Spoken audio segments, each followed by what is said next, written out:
पंकजभूतयः बलिभिस्त्वरितं जग्मुः पृथक् शोणश्चलत्कृताकुचः। यशोदा जी के पुत्र हुआ है, यह सुनकर गोपियों को भी बड़ा आनंद हुआ। उन्होंने सुंदर सुंदर वस्त्र, आभूषण और अंजन आदि से अपना श्रृंगार किया। गोपियों के मुख कमल बड़े ही सुंदर जान पड़ते थे। उन पर लगी हुई कुमकुम ऐसी लगती मानो कमल की केसर हो। उनके नितंब बड़े बड़े थे। वे भेंट की सामग्री ले लेकर जल्दी जल्दी यशोदा जी के पास चली। उस समय उनके पयोधर हिल रहे थे। गोपियों के कानों में चमकती हुई मणियों के कुंडल झिलमिला रहे थे। गले में सोने के हार, हैकल या हुमेल जगमगा रहे थे। वे बड़े सुंदर सुंदर रंग बिरंगे वस्त्र पहने हुए थीं। मार्ग में उनकी चोटियों में गुथे हुए फूल बरसते जा रहे थे। हाथों में जड़ाओं कंगन अलग ही चमक रहे थे। उनके कानों के कुंडल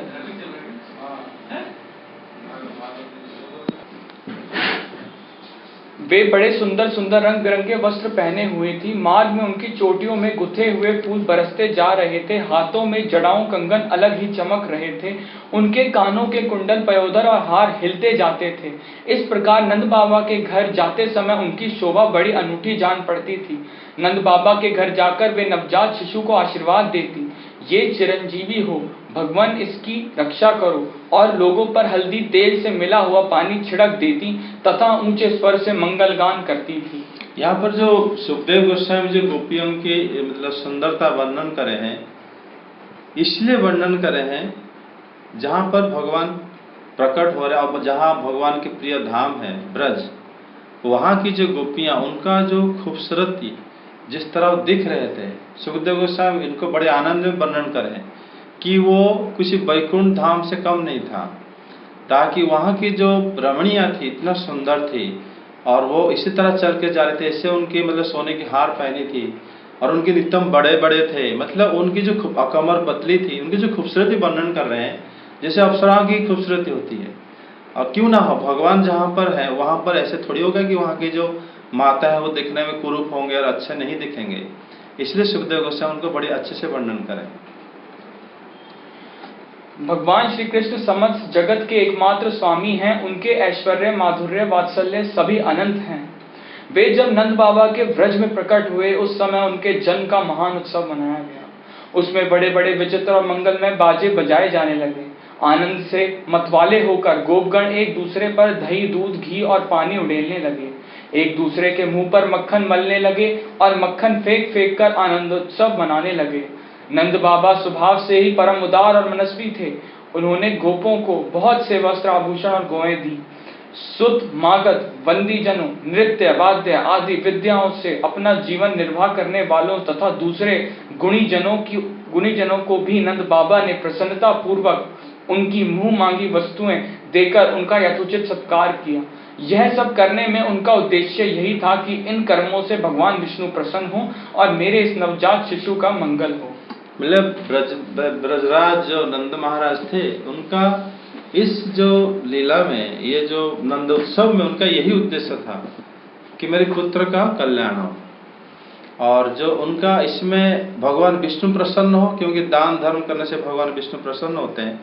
और उनका प्रसन्न करने की यही था मांग कि मेरी पुत्र जो है, उनका कृष्ण से पुत्र बुद्धि था ज़्यादा, वात्सल्य, जहाँ पर जिसको कहते हैं माधुर्य पूर्ण वात्सल्य। इसमें ऐश्वर्य मिश्रित नहीं था कि ये भगवान है और ये मतलब सारी सृष्टि के मालिक हैं और मेरे घर में आए हैं, इसलिए मुझे ये सब करना चाहिए, ये वो सोचते नहीं थे नंद महाराज। उनके पास पुत्र वात्सल्य सर्वाधिक था, तभी उन्होंने ये सब करे थे। मुंह मांगी वस्तु दे थे और जितने जिसको चाहिए उससे भी ज़्यादा दे रहे थे। इसलिए दे रहे थे कि भगवान प्रसन्न है। इससे पहले सुखदेव गोस्वामी श्लोक में एक और बात बताए हैं कि भगवान जो है, जो सारे ऐश्वर्य के मालिक थे, वहीं पर गोप में पदार्पण करे थे या आविर्भाव हुए थे। इसीलिए नंद महाराज वहाँ पर लक्ष्मी की विलास भूमि बन गई थी जहाँ पर कृष्ण आए थे। उससे पहले योगमाया वहाँ अलक्षित रूप में रहती थी। इसलिए नंद महाराज जिसको जितना देना चाहते थे वहाँ पर उतना ही वस्तु एकत्रित हो जाता था और तुरंत उनको दे पाते थे वो। और ये सब लक्ष्मी माता की कृपा थी, क्योंकि ये इसलिए उस ऊपर श्लोक में सुखदेव गोस्वामी बता दिए थे। आगे। नंद बाबा के अभिनंदन करने पर परम सौभाग्यवती रोहिणी जी दिव्य वस्त्र, माला और गले के भांति भांति के गहनों से सुसज्जित होकर गृह स्वामिनी की भांति आने जाने वाली स्त्रियों का सत्कार करती हुई विचर रही थी। देखो यहाँ पर रोहिणी जी के लिए सुखदेव गोस्वामी ने अलग सा श्लोक बनाया, क्योंकि रोहिणी जी के पति जो वसुदेव है वो रहते थे कहाँ पर? मथुरा में। पति के बिना पत्नी कभी भी श्रृंगार नहीं करना चाहिए, लेकिन यहाँ पर बताया गया है कृष्ण की जन्म उत्सव में जो नंद बाबा ने उनको आके बुलाए, आमंत्रित करे, तभी कृष्ण के नंद उत्सव में, कृष्ण की जो जन्मोत्सव में वो श्रृंगार होके आई थी। और ये श्रृंगार था श्री कृष्ण की जन्म, क्योंकि कृष्ण को दर्शन कर चुके थे। ये पति वियोग की श्रृंगार नहीं था ये। तभी सुखदेव गोस्वामी इनको कि कृष्ण भक्ति में ये कितना वो रोहिणी माता के इस तरह शरीक हुए थे। परीक्षित, उसी दिन से नंद बाबा के व्रज में सब प्रकार की रिद्धि सिद्धियां, अटखेलियां करने लगी और भगवान श्री कृष्ण के निवास तथा अपने स्वाभाविक गुणों के कारण वह लक्ष्मी जी का क्रीड़ा स्थल बन गया। हाँ, जो पहले बता रहा था, लक्ष्मी जी का क्रीड़ा स्थल बन गई वहां पे, क्योंकि रिद्धि लक्ष्मी माता के पास 8 सिद्धि रहती है, नवनिधि रहती है, तो वो जो 8 अष्ट सिद्धि और नवनिधि वहां पर वैसे ही रहने लगी। क्यों ना हो, क्यों कृष्ण वहां पर आविर्भाव हुए थे, इसलिए। परीक्षित, कुछ दिनों के बाद नंद बाबा ने गोकुल की रक्षा का भार तो दूसरे गोपों को सौंप दिया और वे स्वयं कंस का वार्षिक कर चुकाने के लिए मथुरा चले गए। जब वसुदेव जी को यह मालूम हुआ कि हमारे भाई नंद जी मथुरा में आए हैं और राजा कंस को उसका कर भी दे चुके हैं, तब वे जहां नंद बाबा ठहरे हुए थे वहां गए। वसुदेव जी को देखते ही नंद जी सहसा उठकर खड़े हो गए, मानो मृतक शरीर में प्राण आ गया हो। उन्होंने बड़े प्रेम से अपने प्रियतम वासुदेव जी को दोनों हाथों से पकड़कर हृदय से लगा लिया। नंद बाबा उस समय प्रेम से विहल हो रहे थे। परीक्षित, नंद बाबा ने वसुदेव जी का बड़ा स्वागत सत्कार किया। वे आनंद पूर्वक आराम से बैठ गए। उस समय उनका चित्त अपने पुत्रों में लग रहा था। वे नंद बाबा से कुशल मंगल पूछकर कहने लगे। कौन से श्लोक है सर? 22 खत्म हुआ है। आगे। वसुदेव जी ने कहा, भाई तुम्हारी अवस्था ढल चली थी और अब तक तुम्हें कोई संतान नहीं हुई थी, यहाँ तक कि अब तुम्हें संतान की कोई आशा भी ना थी। यह बड़े सौभाग्य की बात है कि अब तुम्हें संतान प्राप्त हो गई। देखो यहाँ पर जो श्लोक में वसुदेव जी संतान की शब्द लिए थे, मतलब प्रजायाश्च निवृत्तस्य प्रजायत समप्रद्यतः, वहाँ ये प्रजा का शब्द संतान भी होता है। यहाँ पर उन्होंने वसुदेव जी को कहे नहीं कि आपका पुत्र हुआ है या कन्या हुआ है, क्योंकि ये वसुदेव जी स्वयं जाके नंद महाराज की कन्या को ले आए थे ये। इसीलिए इनको ये बात का भी भान था कि अगर मैं कुछ कहूंगा कि आपका कन्या हुआ था और मैं ले आया था और पुत्र में रख के आया था, ये बात कुछ नहीं उठाया वो ये बात को। इसलिए उन्होंने कन्या या पुत्र दोनों बात को छुपा के खाली प्रजा संतान शब्द ही उच्चारण करे नंद महाराज के लिए। सुखदेव गोस्वामी इस श्लोक को इस तरह, क्यों परीक्षित महाराज सुन रहे थे सामने। परीक्षित महाराज जो है वसुदेव की पक्ष को ही ज्यादा मतलब सपोर्ट कर रहे थे, क्योंकि वसुदेव की बहन कुंती थी और कुंती के वंशज जो आए थे वो अपने रिलेटिव उसी हिसाब से मानते थे, कृष्ण हमारे हैं, वसुदेव के पुत्र हैं वो, तभी मेरी माँ को बुआ बुलाते थे। लेकिन वास्तव में कृष्ण यशोदानंदन थे। ये बात ये सुखदेव गोस्वामी परोक्ष भाव में एक जगह बोले हैं। पहले तो उन्होंने ये योग माया को कृष्ण की बहन करके बोले हैं। वहां पे योग माया कृष्ण की बहन कैसे हो गई? कृष्ण अगर वसुदेव की पुत्र हैं तो बहन होने नहीं चाहिए, लेकिन सुखदेव गोस्वामी बोले हैं कि कृष्ण की बहन है योग माया। एक पहले तो जब योग माया को भगवान भेजे थे तभी भी ये बात बोले थे वो, तब से पता चल गया था कि कृष्ण 2 जगह में आ रहे हैं। अब भागवत की पहला श्लोक जो जन्माद्यश्च जन्मोन्याद, उससे ही पता चल जाता है कि भगवान की जन्म बड़ा रहस्यमय है। कृष्ण भगवान की जन्म जो है वो 2 जगह में जन्म हुए थे। यहाँ आए थे, वहां चले गए, वहां जाके यहाँ आ गए। फिर ये सब चीज बहुत रहस्यमय है भक्त लोगों के लिए, और भक्तों को जो है इसमें आनंद भी मिलता है। तभी गोस्वामीगण इसी के ऊपर बहुत आनंद से इस टीका करते हैं वो, कि भगवान ऐसे मतलब अद्भुत लीला करते हैं।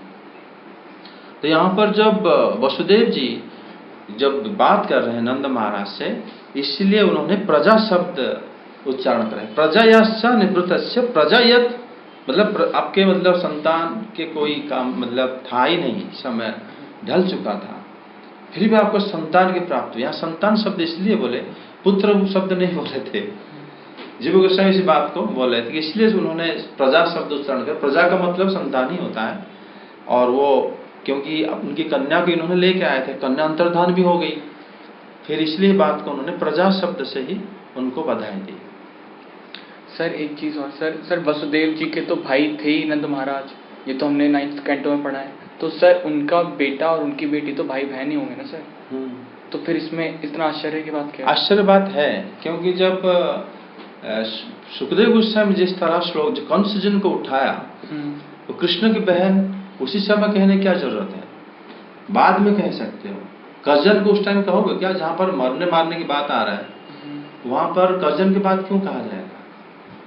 वहां पर कहा, जो स्पष्ट कहा गया है कि ये कृष्ण के अनुजा को उठाए कंस ने मारने के लिए, तो वहां पर नहीं कहेंगे कि उनका तो रिश्ते में बहन होंगी, इसलिए बहन कह, सुखदेव गोस्वामी से क्यों बताएंगे? रिश्तेदारी की बात क्यों उठाएंगे? वो कृष्ण की निज बहन है, इसलिए तो बोले उनकी बहन को उठाया वो।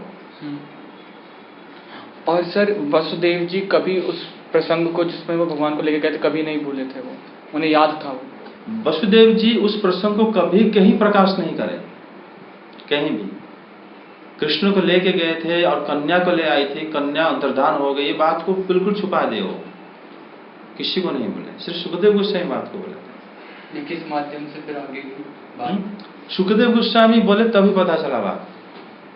तो सबको पता। वसुदेव जी देखो, कभी सुखदेव गोस्वामी पूरे भागवत में देखो, वसुदेव जी कभी नहीं कहे कि ये जो है मैं जाके लेके आया था, अपने मुंह से कभी प्रकाश नहीं करे। एक बात और भी है, जब ये मतलब पंचम अध्याय के पहला श्लोक देखो, वहां पे जो शुकवाचक है ना, वहां पर उन्होंने एक बढ़िया शब्द उच्चारण करे हैं। पहला श्लोक देखो, उन्होंने बोले हैं, पहला हिंदी क्या मीनिंग है उसका? श्री सुखदेव जी कहते हैं, परीक्षित, नंद बाबा बड़े मनस्वी और उदार थे।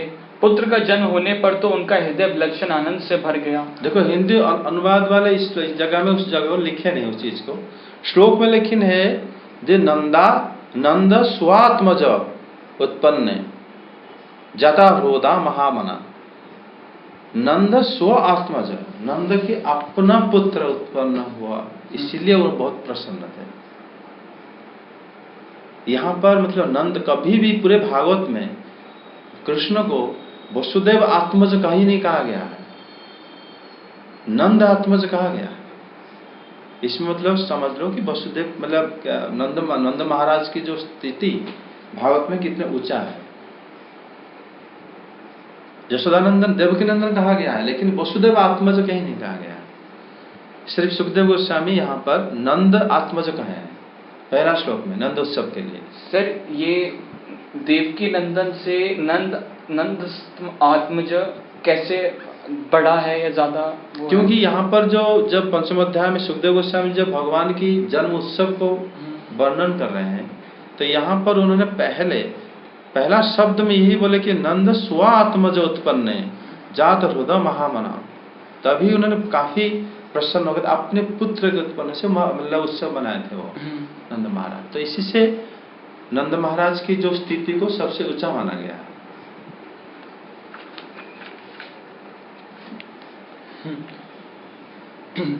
ये भी बड़े आनंद का विषय है कि आज हम लोगों का मिलन हो गया। अपने प्रेमियों का मिलना भी बड़ा दुर्लभ है। इस संसार का चक्र ही ऐसा है, इसे तो एक प्रकार का पुनर्जन्म ही समझना चाहिए। जैसे नदी के प्रबल प्रवाह में बहते हुए बेड़े और तिनके सदा एक साथ नहीं रह सकते, वैसे ही सगे संबंधी और प्रेमियों का भी एक स्थान पर रहना संभव नहीं है। यद्यपि वह सबको प्रिय लगता है, क्योंकि सबके प्रारब्ध कर्म अलग अलग होते हैं।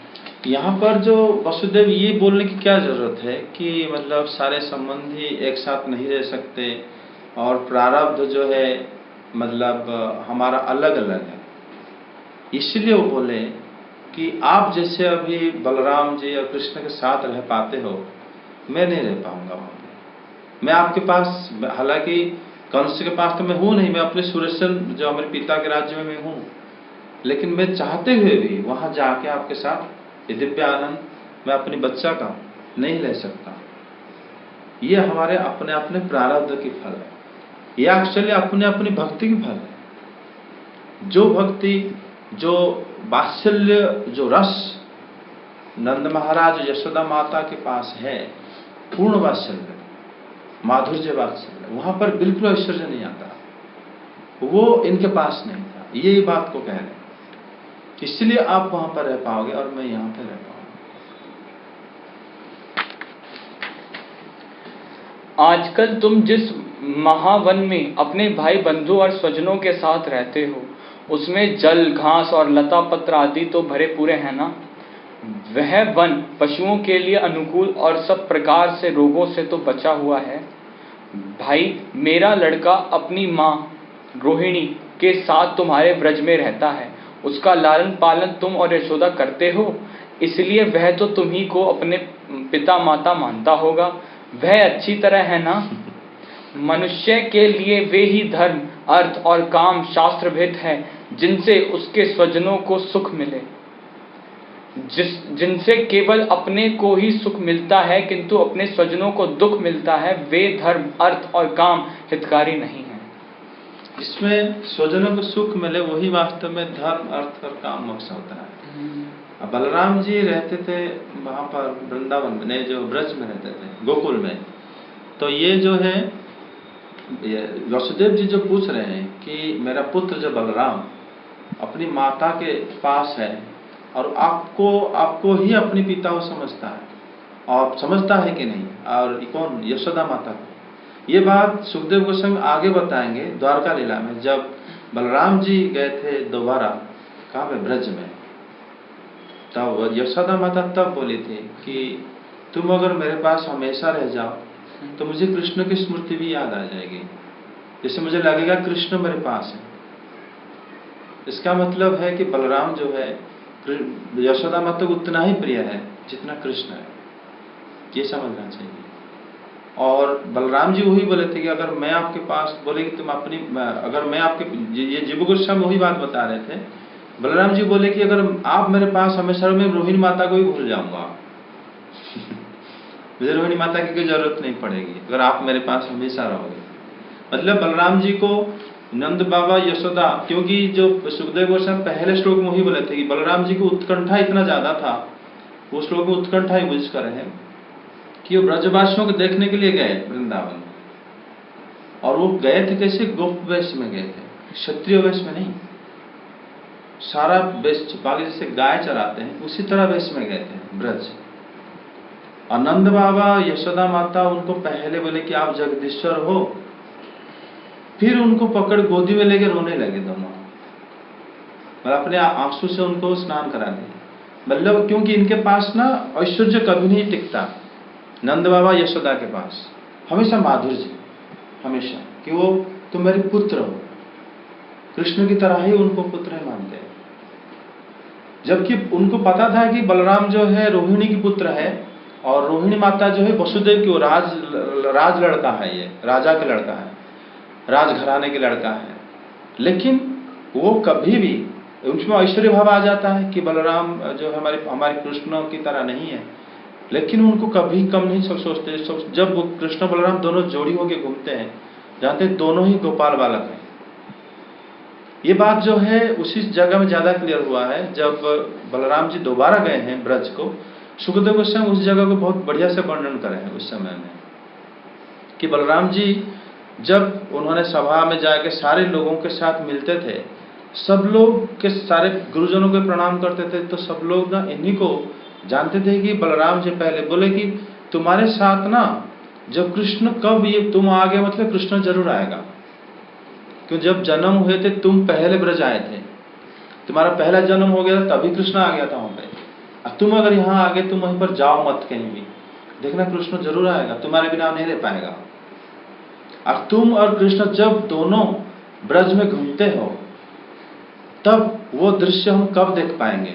क्यों बलराम जी तो गए थे, लेकिन बलराम जी जाने के बाद भी कृष्ण को बहुत मिस करते थे कि बिना कृष्ण के ब्रज मुझे यहाँ अच्छा नहीं लग रहा, बहुत दुखी हो जाते थे वो। गया चराने जाते थे अकेले, इन लोगों के साथ सब करते थे, लेकिन उनको बहुत दुख लगता था कि कृष्ण नहीं है यहाँ पे।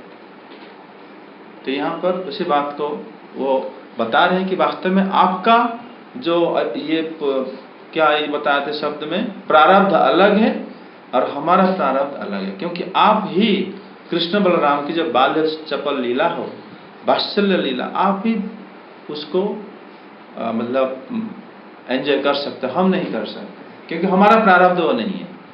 वसुदेव जी बात उन पर।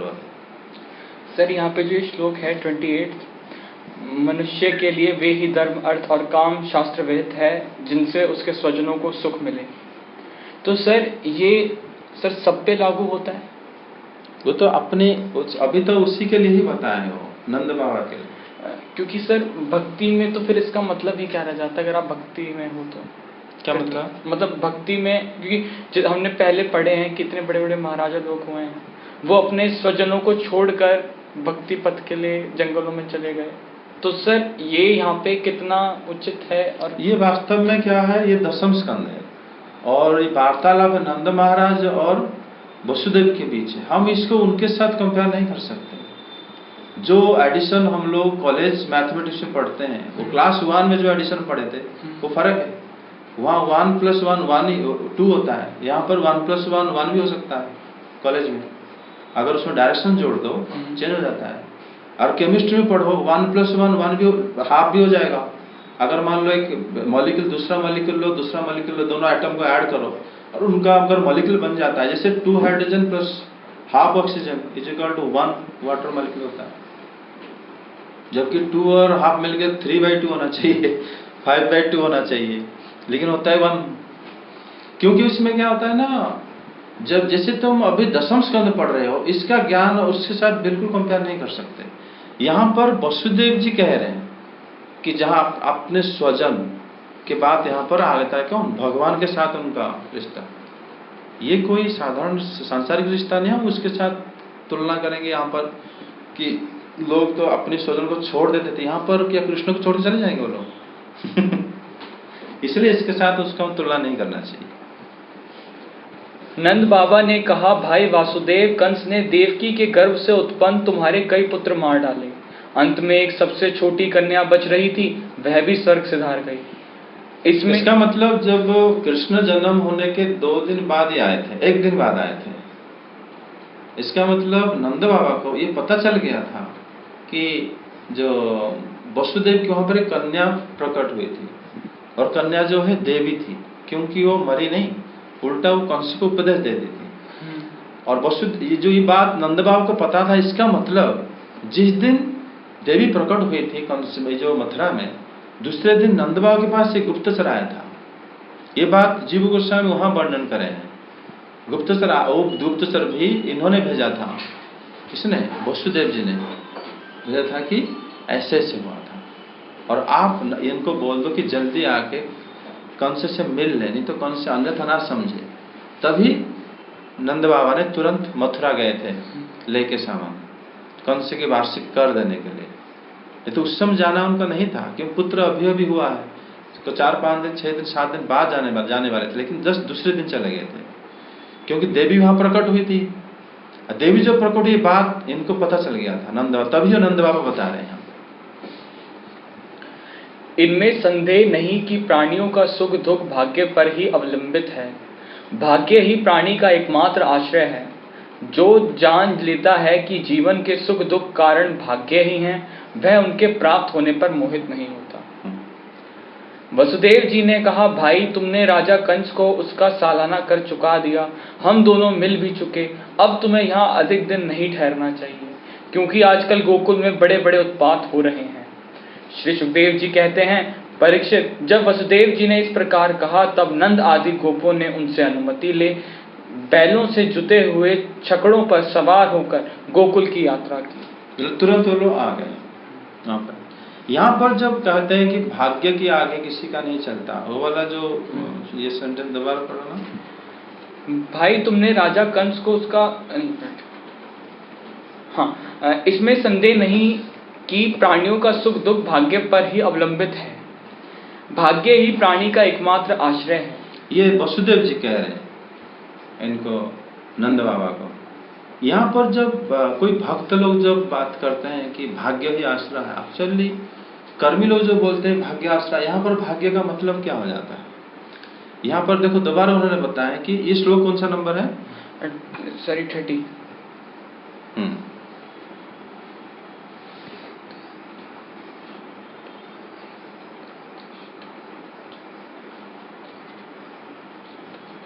ये तो नंद महाराज कह रहे थे। नहीं सर 30 है सर। 31 वसुदेव कह रहे थे, पर भाग्य की बात नंद बाबा नहीं कही सर। अच्छा नंद, अच्छा 30 में 31 में वसुदेव जी बोले। हाँ। अच्छा, जो नंद बाबा ने जो जैसे कुछ जब कोई दो भक्त जो बोलते हैं भाग्य की बात, एक्चुअली इसमें भाग्य के मतलब ही क्या होता है? ये भक्तों के एक लक्षण में आ जाता है, एकादश स्कंद में आएगा वो भक्तों जो बहुत सारे लक्षण होता है। तो उसी में जब ये तो सारे नित्य सिद्ध भक्त हैं, भगवान की अपने जन हैं लोग, फिर भी जब ये लोग भाग्य की बात बोलते हैं तो उसमें ये समझना चाहिए उनका जो भक्तों के जो दिव्य गुण में आता है कि जैसे भी स्थिति होता है उसी को वो अपना समझ लेते हैं कि यही भगवान की इच्छा है। वो भक्तों के एक लक्षण होता है और इसीलिए वो लोग कभी भी किसी को दोष नहीं देते हैं। वसुदेव की स्थिति समझो कि उनका 6 पुत्र को मारा गया, ठीक है, और एक कन्या भी लेकर आई थी दूसरे घर से, वो भी अंतर्धान हो गई, तो उनका कोई नहीं है अभी।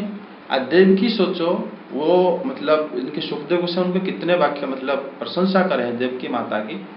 जिस दिन शादी हो के आई उस दिन कारागृह से रही हो, बताओ कैसे वो मतलब झेली होगी, ये हम सोच नहीं सकते। और देवकी माता तब से शादी हो के आई, रथ से सीधा कारागृह गई थी, तब से वो रही कितने दिन? 8-9 साल, ज्यादा दिन रहा, 8-10 साल रहे होंगे। और अभी फिर बड़ी डर से रह रहे हैं। और सोचो वो भक्त हैं तभी वो झेल लिए, उनको क्या पता कि हमारे पुत्र है भी कि नहीं है।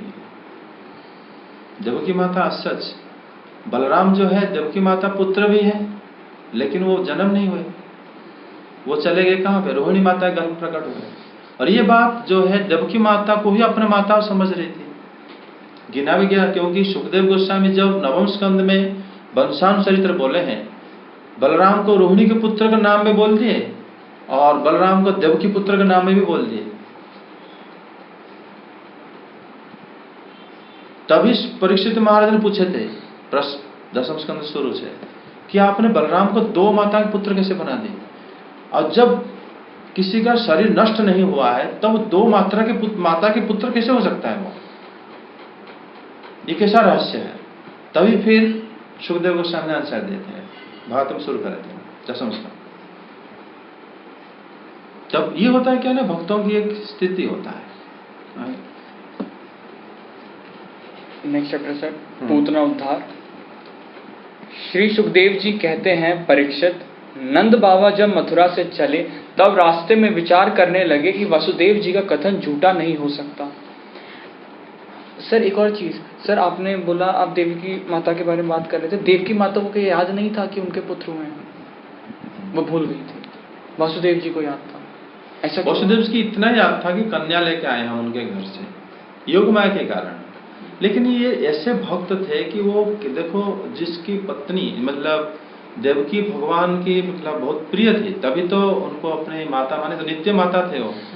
लेकिन उनके सामने इतने सारे पुत्र मर गए, तो है तो इसी जगत में तो रह रहे थे, इस जगत में रह रहे थे, और उनका वो माता की आधा निभा रही थी, माता बनी थी वो।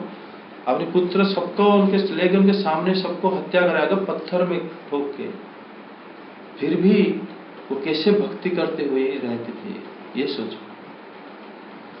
नंद बाबा वही कह रहे थे कि भाग्य का किसी का नहीं चलता, मतलब वो लोग हर एक स्टेज में जो भी होता है उसी का अपना ही मान लेते हैं, यही हमारा था, हम इसी को भगवान की इच्छा यही है, इसी स्थिति को तुरंत वो एक्सेप्ट कर लेते हैं।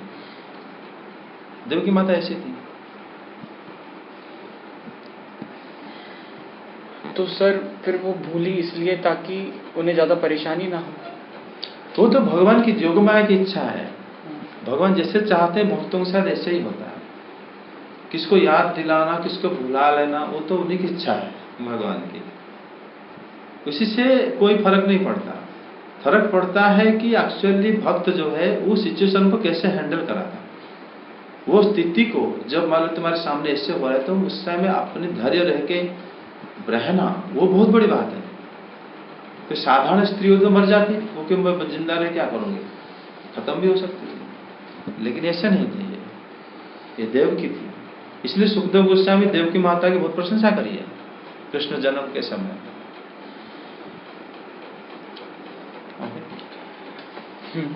इससे उनके मन में उत्पात होने की आशंका हो गई। तब उन्होंने मन ही मन भगवान ही शरण हैं, वे ही रक्षा करेंगे, ऐसा निश्चय किया। पूतना नाम की एक बड़ी क्रूर राक्षसी थी, उसका एक ही काम था बच्चों को मारना। देखो यहाँ पर जो भाग्य की बात कह रहे थे नंद महाराज जी, उन्होंने तुरंत भगवान की शरण में गए। जब वसुदेव जी बोले कि आजकल बहुत उत्पात हो रही है, आप जल्दी चला जाना चाहिए यहाँ से, और ये सोचे कि वसुदेव जी कहे हैं मतलब वो सत्य होगा, क्योंकि भक्त की बात है। और उसके बाद उन्होंने भगवान के शरण में गए नंद महाराज। कंस की आज्ञा से वह नगर, ग्राम और अहीरों की बस्तियों में बच्चों को मारने के लिए घुमा करती थी। जहां के लोग अपने प्रतिदिन कामों में राक्षसों के भय को दूर भगाने वाले भक्तवत्सल भगवान के नाम, गुण और लीलाओं का श्रवण, कीर्तन और स्मरण नहीं करते, वहीं ऐसी राक्षसियों का बल चलता है। यहाँ के आश्चर्य प्रकार जो श्लोक बोल दिए सुखदेव गोस्वामी, नजर नहीं रहा है।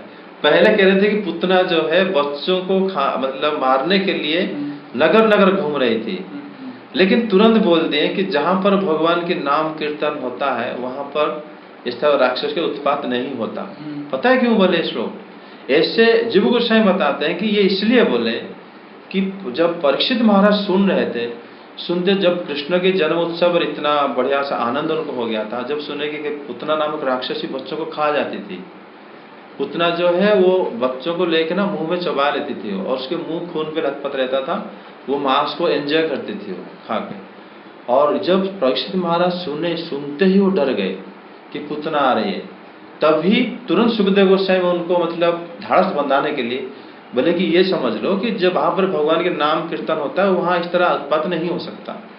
तभी परीक्षित महाराज थोड़ा शांत लगा नहीं तो ये वाला श्लोक बीच में बोलने की क्या जरूरत थी उनको आगे।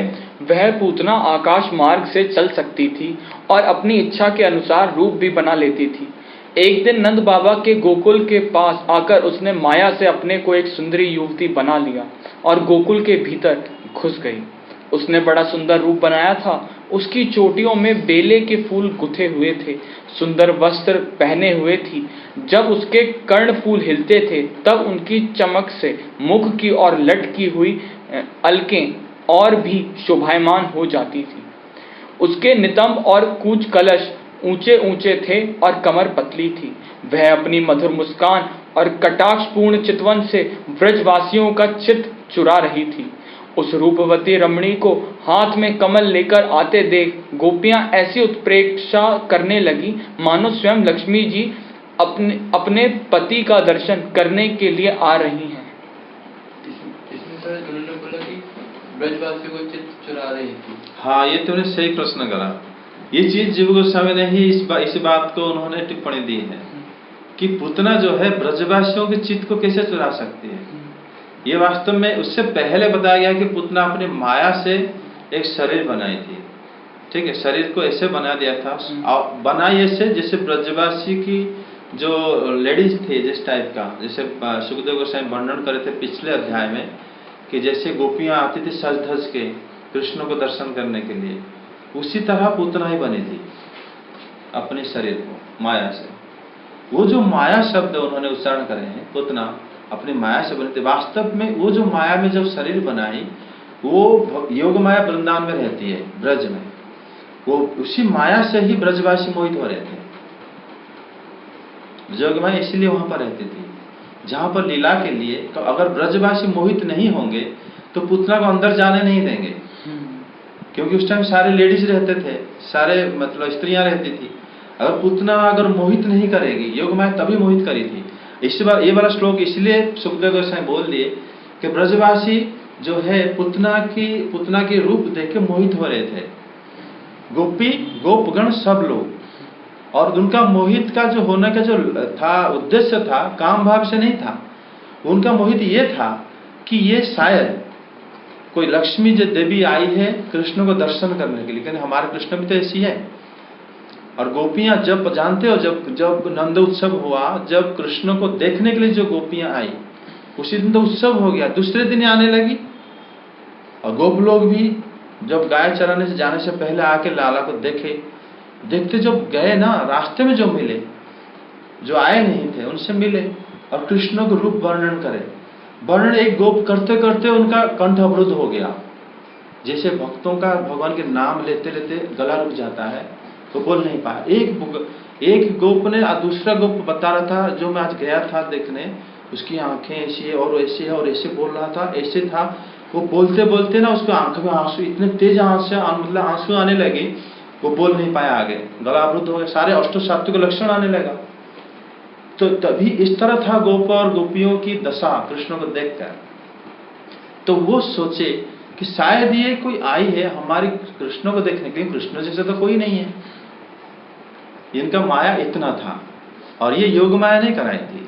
इस बात के जीव गोस्वामी ने समाधान करे कि अगर महामाया, पुतना की माया तो वहां हो ही नहीं सकती, कि सुखदेव गोस्वामी ऊपर भी परीक्षित महाराज को बोल देंगे जहां भगवान के भजन कीर्तन होता है वहां इस तरह माया, इस तरह असुर जो राक्षसी आ ही नहीं सकती। तो फिर ये कैसे आई? यहाँ पर एक माया शब्द उच्चारण किया गया है कि पुतना अपनी एक माया से अपने शरीर को बदली। उसी समय योग माया तुरंत ब्रजवासियों को ऐसे ध्यान मतलब मोहित कर लिए कि इसको एक देवी समझने लगे थोड़ी देर के लिए। तब ये लीला हो, क्योंकि ये राक्षसी इस तरह क्रूर थी, ये बच्चों को चबाती थी, उसको अच्छा लगता था। बच्चों को पतले पतले उनके कोमल हड्डी वगैरह होती थी, वो खा जाती थी, उसके मुंह में खून लथपथ रहता था पुतना। इतने मतलब एक तो बच्चे और होते हैं वृद्ध और होते हैं जो बीमार लोग, उनके को अगर दया करने भगवान संतुष्ट हो जाते हैं, जानते हो कि नहीं? इसमें लिखा गया है कि पुराणों में कि अगर कोई बच्चों को, जो छोटे नवजात शिशु हो गए, और एक वृद्ध जो बिल्कुल मतलब उठ नहीं पा रहे हैं, और एक हो गए जो बच्चे और बीमार लोग हैं जो मतलब पीड़ित हैं, उनको अगर तुम सेवा करते हो तो विष्णु की सेवा हो जाता है।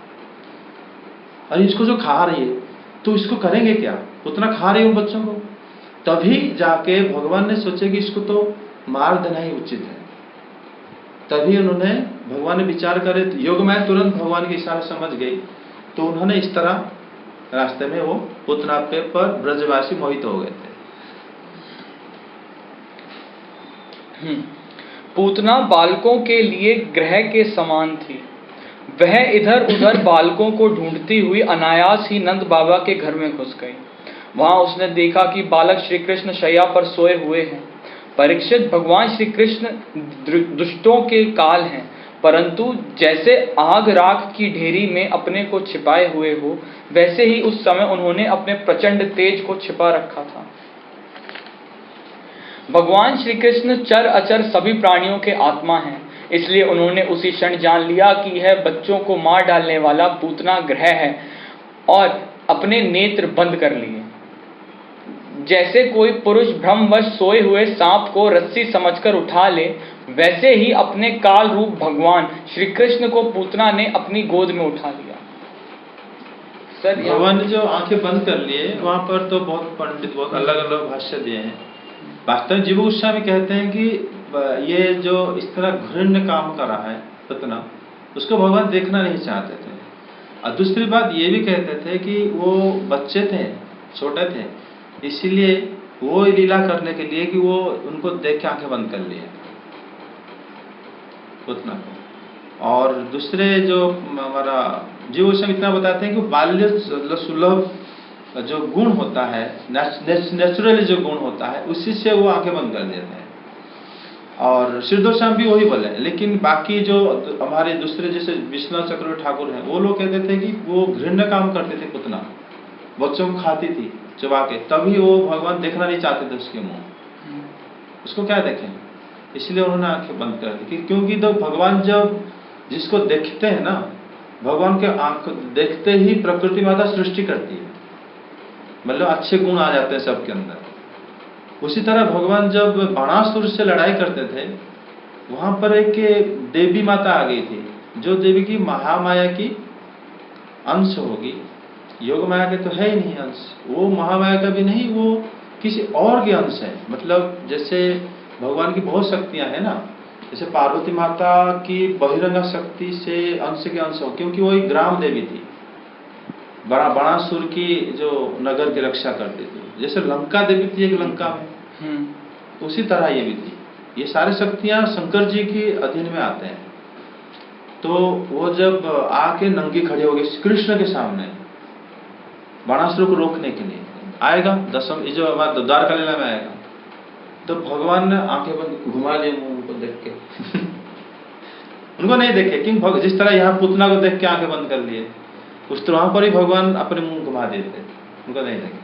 तो सुखदेव गोस्वामी ये चीज लिखते हैं जरूर कि भगवान उनको देखते हैं जो सब उद्धार हो जाए, तो उनको देखने क्या मतलब, इसलिए उन्होंने आंखें घुमा लिए थे। मतलब पूतना को उद्धार नहीं हुआ, उद्धार हुआ, लेकिन वहां पर ये घृण कर्म करने के लिए कर रही थी पुतना, लेकिन उसको इसलिए उन्होंने आंखें बंद कर उनको देखा है, लेकिन उद्धार तो उसको करे। पुतना खाली पुतना ने उनके पूरा खानदान को उद्धार कर दे भगवान। पुतना का भाई अघासुर था, बकासुर था, वो सब भगवान के हाथ से बैकुंठ गए। आगे मखमली मयान के भीतर छुपी हुई तीखी धार वाली तलवार के समान पूतना का हृदय तो बड़ा कुटिल था, किंतु ऊपर से वह बहुत मधुर और सुंदर व्यवहार कर रही थी। देखने में वह एक भद्र महिला के समान जान पड़ती थी, इसलिए रोहिणी और यशोदा जी ने उसे घर के भीतर आई देखकर भी उसकी सौंदर्य प्रभा से हतप्रतिभ सी होकर कोई रोक टोक नहीं की, चुपचाप खड़ी खड़ी देखती रही। इधर भयानक राक्षसी पूतना ने बालक श्री कृष्ण को अपनी गोद में लेकर उनके मुंह में अपना स्तन दे दिया, जिसमें बड़ा भयंकर और किसी प्रकार भी पच न सकने वाला विष लगा हुआ था। भगवान ने क्रोध को अपना साथी बनाया और दोनों हाथों से उसके स्तनों को जोर से दबाकर उसके प्राणों के साथ उसका दूध पीने लगे। वे उसका दूध पीने लगे और उनका साथी क्रोध प्राण पीने लगा। एक्चुअली यहाँ पर जो कौन सा श्लोक है सर 10। तस्मिन् स्तनं दुर्जबरीर्य मूलबलं घोरांगमादाय शिशोर्द दावथ गाढ़ं कराभ्यां भगवान प्रपीड्य तत् प्राणों समम रोष समन्वितो पेबत। उनका जो रोष था भगवान की, वो उनके प्राण पीने लगे। प्राणों सम रोष, उनके भगवान के एक्चुअली क्रोध जो है, कहा जाता है कि उनका क्रोध जो होता है शिव जी होते हैं, रुद्र होते हैं उनके क्रोध। वो हमारे जो इस जगत में जो जब सृष्टि को वो बिल्कुल खत्म करते हैं, नाश करते हैं, तो वो भगवान की क्रोध रूप में रुद्र प्रकट होता है। भगवान जब पालन करते हैं, जब सृष्टि करते हैं, ब्रह्मा बन जाते हैं वो, और जो पालन करते हैं विष्णु बनते हैं। और ये पूर्ण भगवान है, इसलिए उनके अंदर सारे गुण तो है ही, इनके अंदर भी क्रोध है। और जो क्रोध है वो क्रोध ही विनाश करता है।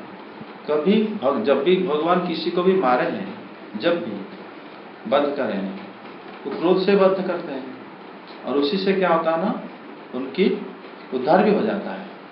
और जब भी किसी को क्रोध नहीं आएगा तो वध भी तो नहीं होगा, लड़ाई क्यों करोगे, बिना गुस्सा ठंडे ठंडे जाकर लड़ाई करोगे क्या किसको।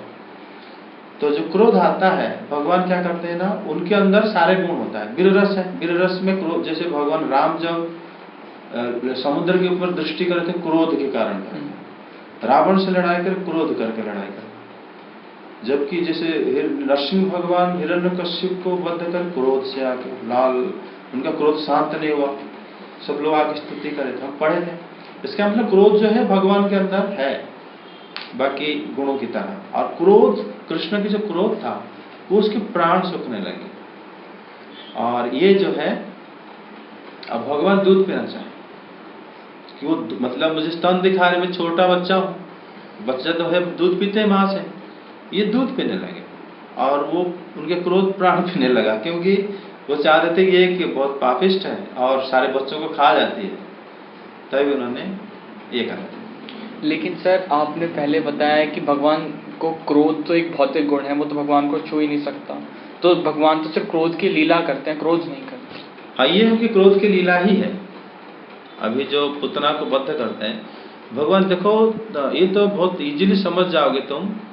हिरण्यकश्यप को जब नरसिंह भगवान लड़ाई करे, मारे, भगवान राम ने जो रावण को बद्ध करे, शिशुपाल जब भगवान को गाली दे रहा था, बहुत बोल रहा था, भगवान कृष्ण उसको मारे। ये 3 अवतार में तुम देखो, उससे पहले अवतार को चले जाओ, जो जय विजय को श्राप मिला था, तो भगवान क्या बोले थे, तुम जाओ, भय मत करो। तो सोचो वही भगवान आके क्रोध के अभिनय नहीं करें तो क्या कर रहे हैं? जिन्होंने उनको भेजे खुद आके उनको क्रोध करके, ये लोग क्रोध करके लड़ रहे हैं, वो क्रोध करके मार रहे हैं, ये तो उनकी लीला ही है। तो इसलिए तो वो भगवान के अंदर ये क्रोध स्थायी कैसे रह सकता है? ये तो उनकी लीला होता है।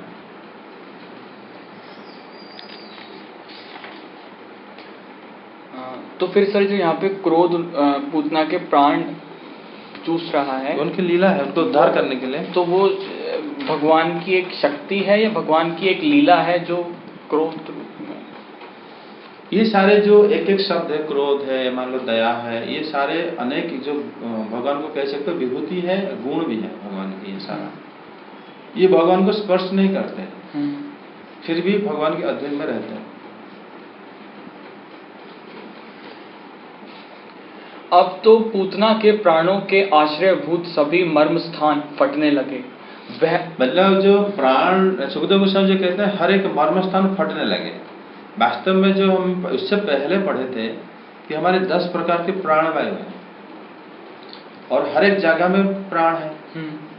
हमारे जब भगवान ने खींचे दूध स्तन से, उनके प्राणवायु खींचने लगे।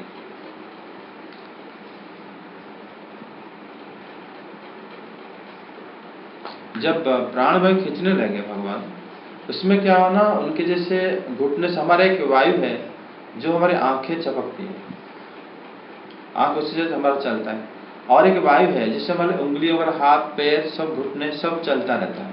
एक वायु है हमारा पेट में जो हमारी ब्लड सर्कुलेशन करता है, हर जगह को जाता है। और एक वायु हम सांस लेते हैं और वो हमारे सेल की तरफ जाता है। जब भगवान खींचे ना, हर एक जगह से वायु खींच लिए। तुम जानते हो जो आदमी मर जाता है, आदमी स्टिफ हो जाता है, हाथ पैर उसके हिला नहीं पाओगे, तो जैसे एक मूर्ति जैसा हो जाएगा, लकड़ी जैसा, उसका उंगली नहीं हिलेगा। और आंख से जब वायु चला जाएगा, आंखें पलट, अगर तुम आंखें देख रहे हो, आंखें पलट जाएगा, आंखें बंद नहीं होगा। तो पुतना से जब उन भगवान ने प्राण खींचने लगे, तो हर एक मर्म स्थान से तो पीड़ा होगा, क्योंकि सब जा रहा है बॉडी से, उसको भीषण पीड़ा होगा। क्यों? भगवान बॉडी को बनाए, उनको पता भी तो है कहाँ पर क्या है, तो शरीर से वो चाहेंगे तो तुरंत सब कुछ कर सकते हैं।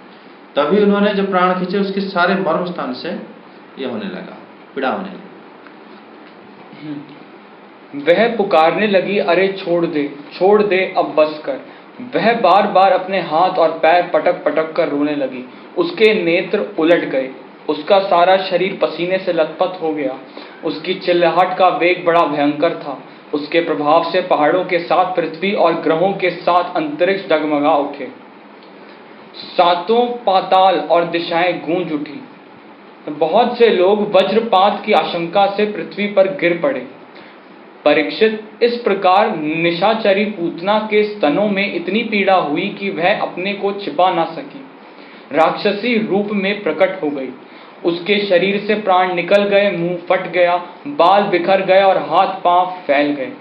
जैसे इंद्र के वज्र से घायल होकर वृत्तासुर गिर पड़ा था, वैसे ही वह बाहर गोष्ठ में आकर गिर पड़ी। यहाँ जो बुत्रासुर कंपैरिजन सुखदेव गोस्वामी दिए हैं, बुत्रासुर का जो शरीर था वो वज्र लगने के बाद गिरा था और बहुत बड़ा शरीर था उसका, और वो जब गिरा था उसमें काफी मतलब विस्तीर्ण आकार था। उसी तरह पुतना का शरीर भी बड़ा विस्तीर्ण था जब बाहर, क्योंकि जो अपने मूल रूप में आ गई, काफी बड़ा हो गया था। और उसमें जैसे बुत्रासुर गिर गया था, उस तरह पुतना सीधा गिरा, बैठ के कोई चेयर में प्राण नहीं छोड़ा, वो सीधा जमीन पे आके गिर गया, जिससे बुत्रासुर गिरा था। राजेंद्र, पूतना के शरीर ने गिरते गिरते भी 6 कोस के भीतर के वृक्षों को कुचल डाला। यह बड़ी ही अद्भुत घटना हुई। पूतना का शरीर बड़ा भयानक था उसका मुंह हल्के समान तीखी और भयंकर दाढ़ों से युक्त था। हाँ, हल्के समान। उसके नथुने पहाड़ की गुफा के समान गहरे थे और स्तन पहाड़ से गिरी हुई चट्टानों की तरह बड़े बड़े थे। लाल लाल बाल चारों ओर बिखरे हुए थे। आंखें अंधे कुएं के समान गहरी, नितंब नदी के करार की तरह भयंकर। भुजाएं, जांघें और पैर नदी के पुल के समान तथा पेट सूखे हुए सरोवर की भांति जान पड़ता था। पूतना के उस शरीर को देखकर सबके सब ग्वाल और गोपी डर गए। उसकी भयंकर चिल्लाहट सुनकर उनके हृदय, कान और सिर तो पहले ही फट से रहे थे। जब गोपियों ने देखा कि बालक श्री कृष्ण उसकी छाती पर निर्भय होकर खेल रहे हैं, तब वे बड़ी घबराहट और उतावली के साथ झटपट वहां पहुंच गईं तथा श्री कृष्ण को उठा लिया। मतलब जब भगवान में खेल रहे थे उनके स्तन के पर, और वहां पर कुछ गोपी जो है, यशोदा माता और रोहिणी माता, दोनों तो मूर्छा चले गए थे। बलराम जी जबकि वहां पर है, वो भी छोटे से बालक, वो भी पाला में मतलब झूल रहे हैं, उनको पता है। तो जब बलराम की माता और यशोदा माता दोनों वहां पर मूर्छा चले गए। देखे कि उनका होश नहीं रहा कि क्या होगा, इतने भयंकर राक्षसी है। तब जब वो गिर गई, मर गई, उसके जो रूप बहुत विकराल रूप था।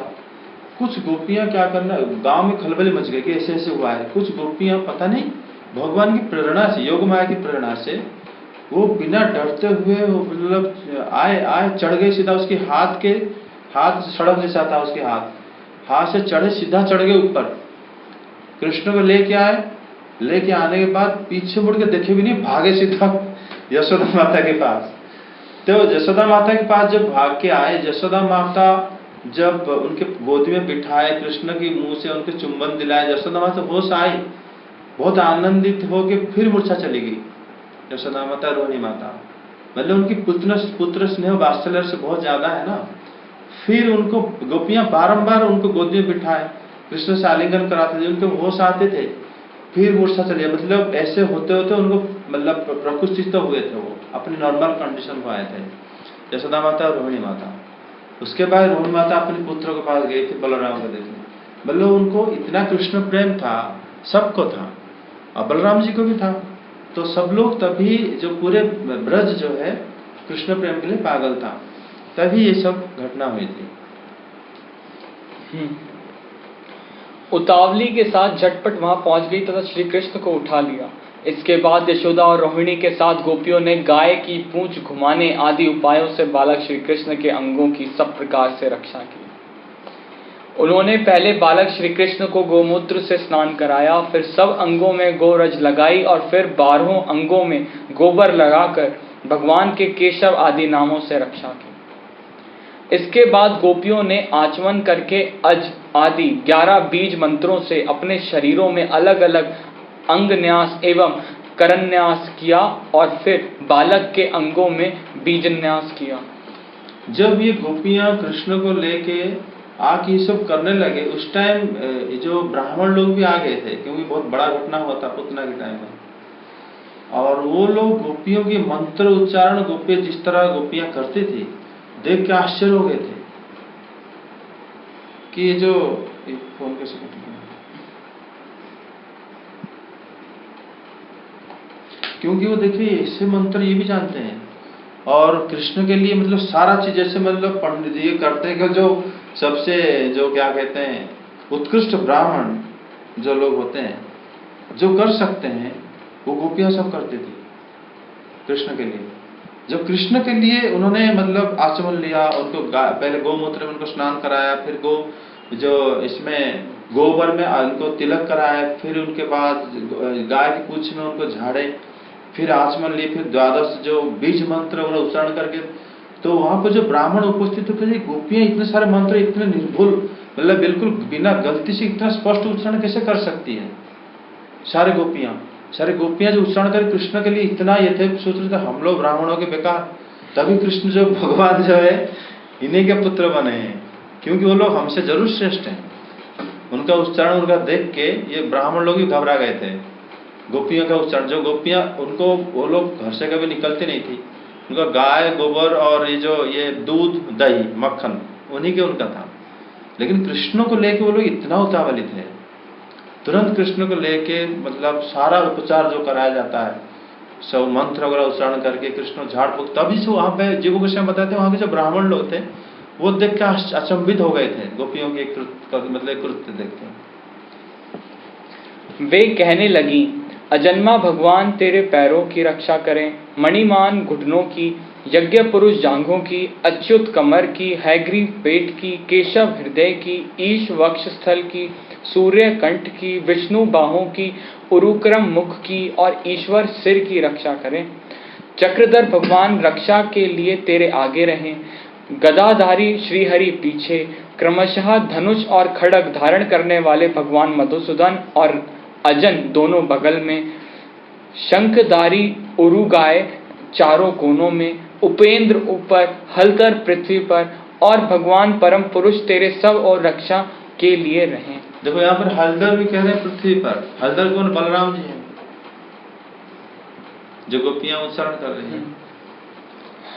ऋषिकेश भगवान इंद्रियों की और नारायण प्राणों की रक्षा करे, श्वेत द्वीप के अधिपति चित्त की और योगेश्वर मन की रक्षा करे, प्रश्नी गर्भ तेरी बुद्धि की और परमात्मा भगवान तेरे अहंकार की रक्षा करें। खेलते समय गोविंद रक्षा करें, सोते समय माधव रक्षा करें, चलते समय भगवान वैकुंठ और बैठते समय भगवान श्रीपति तेरी रक्षा करें। भोजन के समय समस्त ग्रहों को भयभीत करने वाले यज्ञ भोक्ता भगवान तेरी रक्षा करें। डाकिनी, राक्षसी और कुष्मांडा आदि बाल ग्रह, भूत प्रेत पिशाच यक्ष राक्षस और विनायक, कोटरा, रेवती, ज्येष्ठा, पूतना, मातृका आदि शरीर प्राण तथा इंद्रियों का नाश करने वाले उन्माद एवं अपस्मार आदि रोग, स्वप्न में देखे हुए महान उत्पात, वृद्ध ग्रह और बाल ग्रह आदि ये सभी अनिष्ट भगवान विष्णु का नामोच्चारण करने से भयभीत होकर नष्ट हो जाएं। मतलब गोपियां का ये जो कवच है, वास्तव में जो लोग भागवत समझ नहीं पाते वो सोचते हैं इस कवच में हम अपने बच्चों का झाड़ेंगे, ये करेंगे। लेकिन वास्तव में क्या होता है ना, ये जो कवच गोपियां ने जो बोले थे हर एक बच्चे के लिए तो झाड़ सकते हैं, लेकिन जो भागवत नहीं जानते हैं जो लोग अच्छे से, ये गोपियां क्यों करे थे, ये सोचते हैं कि जो हर एक बच्चों को कराया जाता है इसलिए उन्होंने करे थे। एक्चुअली उन्होंने इसलिए करे थे कि उनके जो वात्सल्य रस जो है सबसे ज्यादा रहता था बिना माधुर्य के। उनके ये सब करने के पीछे, जैसे नंद बाबा कृष्ण जन्मोत्सव के लिए बहुत दान धर्म कर रहे थे कि उनके पुत्र का कल्याण हो, ये चाहते थे हमारे जो कृष्ण का सब लाभ अच्छा हो, उनका यही था। जबकि कृष्ण वही है जिनका नाम से वो लोग कर रहे हैं, लेकिन उनका ये भाव नहीं था। क्योंकि तुम देखो द्वारका लीला जब चलेगा वहां पर बीच बीच में ब्रज लीला की बात आती है। वहां पर जब देखोगे जब बलराम जी जब गए थे वहां पर इनको पूछे थे नंद बाबा कि और कितने असुर रह गए तो मरने के लिए, फिर कृष्ण कब आएगा? तो उनको ये नहीं पता कि भगवान जो ऐश्वर्य दिखाए थे नारायण के अलावा कोई नहीं दिखा सकता। तो उनको तब भी पता नहीं था। वो जानते थे जो गर्गमुनि ने बोले थे ना उनके शक्ति है कुछ, लेकिन ये तो मेरा पुत्र है। वो उन भूल जाते हैं क्या शक्ति है, क्या नारायण के अंश से, वो सब भूल जाते हैं नंद महाराज, उनको याद नहीं रहता उसको। लेकिन वल्लभ कृष्ण यशोदा माता भी वही है, ये तो हमारा पुत्र है, वो कब आएगा? अच्छा वो कुछ कराएगा, कोई बात नहीं, कब करे, कब खत्म होगा उसका। उनका जो सुखदेव गोस्वामी बताने का जो तरीका होता है, इसमें सारे भाव को उन्होंने बताया, रस जो भक्ति का, वो उसको समझना चाहिए। अब ये रखते हैं। तो ये जो आपने बताया कि इन्होंने ये जो किया, ये जो भागवतम नहीं समझते वो सोचते हैं कि लेकिन कृष्ण को उन्होंने जो बचाने के लिए करे थे। हाँ। वास्तव में कृष्ण का अच्छा चाहते थे। हाँ। वो लोग जो नहीं समझते वही चाहते हैं, लेकिन वास्तव में सुखदेव गोस्वामी बताते हैं कि ये लोग इसलिए करते थे क्योंकि इनका जो कृष्ण भक्ति सबसे ज्यादा था, कृष्ण की अच्छा चाहते थे। हाँ। इसके बाद यशोदा माता जो है, इसके आगे क्या करेंगे? यशोदा माता सारी वृद्ध गोपियों को के सामने बोले कि हम तो पुत्र नहीं चाह रहे थे, और लेकिन आप लोग चाहते थे कि हमारे पुत्र हो, और हुआ। ये पुत्र को मैं आप लोगों को समर्पण कर रहा हूँ। सबकी चरणों में कृष्ण को प्रणाम कराए और प्रणाम सबके पैरों के पास रख दिए। बोले ये आपका पुत्र है, आप लोग आशीर्वाद दो कि इसके ऊपर कोई रिष्ट ना आए। तो ये सब जो लीला है ये वास्तव में साधारण लोग समझ नहीं पाएंगे, क्योंकि भगवान को क्यों उनके चरण पकड़ा रहे हैं। यशोदा माता उनको दे दिया आपका पुत्र है, आप उनको आशीर्वाद दो ताकि इसके ऊपर कोई रिष्ट ना आए। तो ये जो कोई सुनेगा ना, ये उनके यशोदा माता की जो वात्सल्य भाव समझना बहुत मुश्किल हो जाता है। इतना कृपा भगवान किसी को नहीं करते। तभी तो उन्होंने देवी माता को बोले थे माता वहीं पर जाओ, कि देवी आप वहीं जाओ, ब्रज को जाओ, कि उनकी प्रिय धाम है ब्रज भगवान के लिए। यही रखते हैं। श्री कृष्ण गोविंद हरे मुरारी, हे नाथ नारायण वासुदेव।